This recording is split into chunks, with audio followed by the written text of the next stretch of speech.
Sans énergie, la vie sur Terre n'est que faim et misère. Vous ne connaissez probablement pas ce personnage. Il s'appelle Václav Smil, un chercheur tchèque émigré au Canada. Il a écrit une trentaine de livres traitant tous de la relation entre énergie, histoire et civilisation, dont celui-ci. Comme le titre l'indique, il vise à injecter une dose de réalisme dans la discussion autour de la transition énergétique. De la réalité de famine à répétition, le philosophe anglais Thomas Malthus a déduit une loi naturelle associée à son nom. Il vécut en 1800 quand la population mondiale atteint 1 milliard. Je cite: Population increases in geometrical ratio. Nature herself, in times of poor harvest, intervenes to restrict the increase in population by starvation, a method as wise as it is ruthless. Vous allez objecter, mais la population mondiale a augmenté depuis, sans plus de famine. Et vous aurez raison. La question intéressante à examiner est cependant pourquoi? Au XIXe siècle, il y eut essentiellement deux facteurs permettant de nourrir les 600 millions de personnes additionnelles. Primo, l'extension de terres arables au Middle West et en Ukraine, et secondo, l'utilisation de guano, engrais à partir de déjections d'oiseaux, et qui stimule la croissance du blé et du riz. Cependant, la production de guano fut maximale en 1870 avec 770 000 tonnes et déclina, et les terres cultivables n'étaient plus extensibles. Ainsi, la situation devient critique au début du XXe siècle.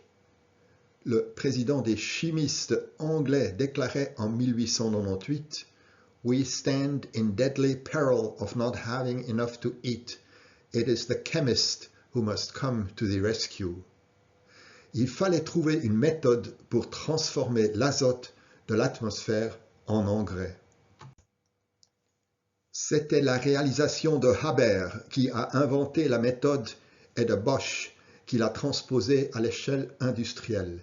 L'hydrogène est obtenu à partir du gaz naturel, puis combiné à l'azote à l'aide de température et pression élevées en présence d'un catalyseur ferrique. On obtient de l'ammoniac qui sert à la production d'engrais.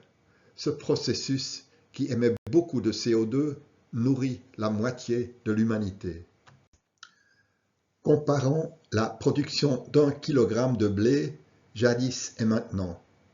La population mondiale et le rendement par hectare se sont multipliés entre 1800 et 2020 d'un facteur de 8.